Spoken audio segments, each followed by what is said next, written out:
Hi everybody, and welcome back to Be Like Christ. Sorry I haven't uploaded in a long time. I've been driving across the country and a bunch of other things like that. And so today we continue our study in the book of Matthew.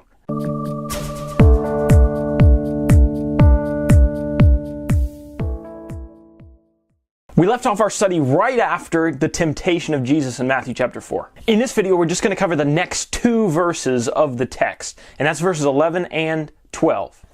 Then the devil left him, and behold, angels came and were ministering to him. Jesus has just been tempted 3 times, maybe even more that aren't recorded, and he's resisted all those temptations. And now that the devil's had his chance, the devil flees from him. And this backs up what we read about in James chapter 4, verse 7, where God promises us that if we resist the devil, he will flee from us.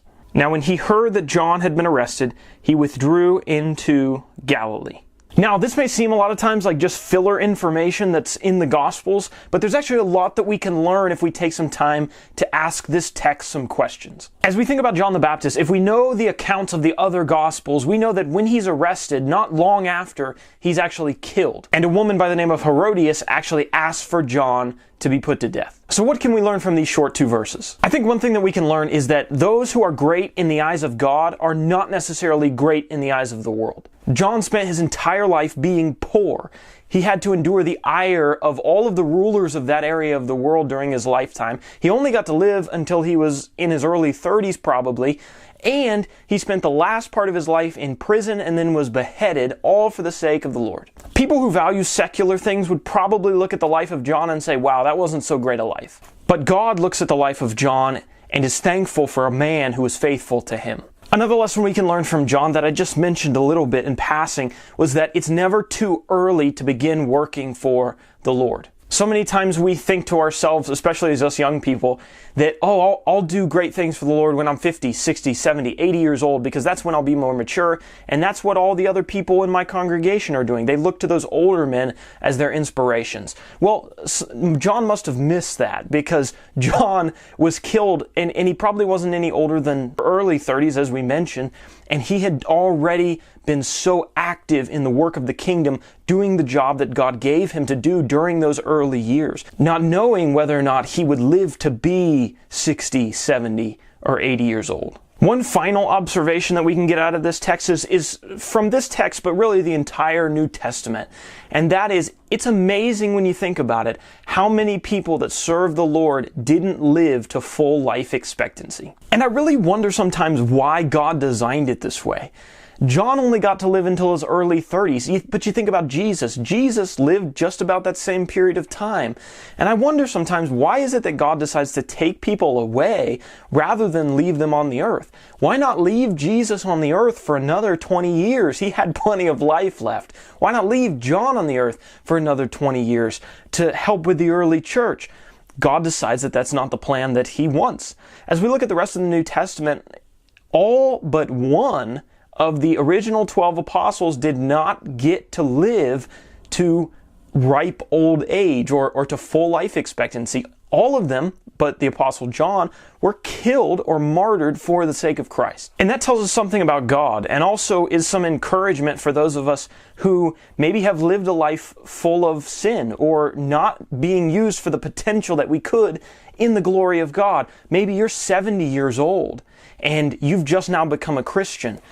That's no problem for God. God doesn't seem to have any problem using people in 2, 3, 4, 10 years to glorify himself. He doesn't need a lifetime. He can use you right now with the time that you have left. I heard about a man who was 70 years old, and when he was 70, he came to Christ and he decided that he was going to write a book every year until he died.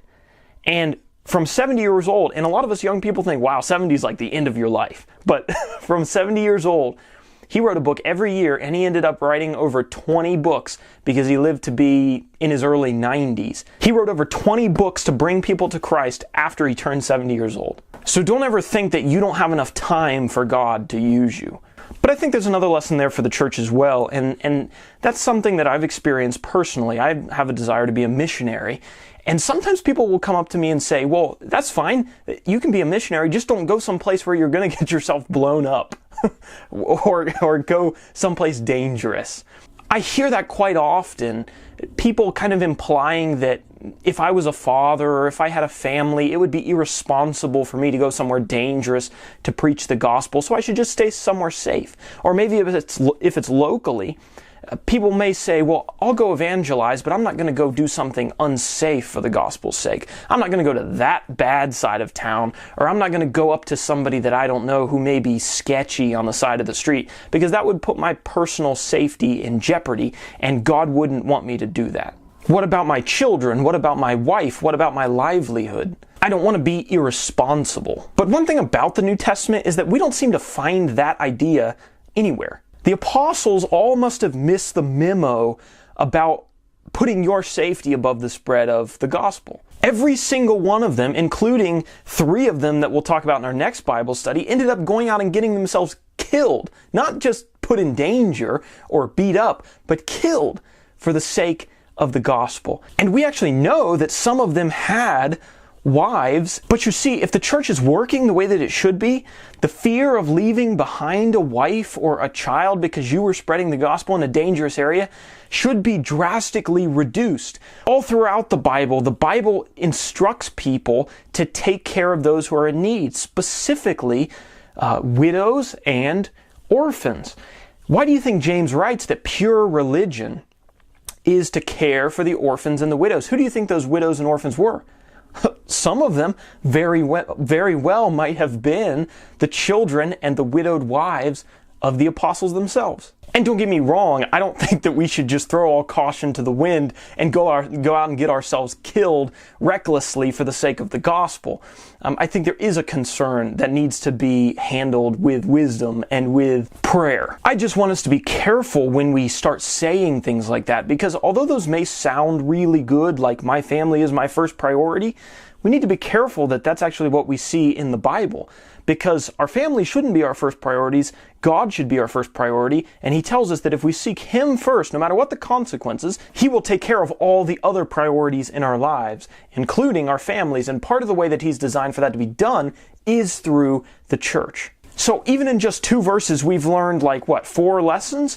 So that's what you can do when you actually take some time and sit down with the Bible and try to apply it to your life and to put yourself in the perspective of the people who are in that book and ask, what are they seeing? What are they feeling? What's their relationship with God like? And I dare say there are many, many more lessons that are still kind of hidden in this text that you can pull out if you spend some more time with it.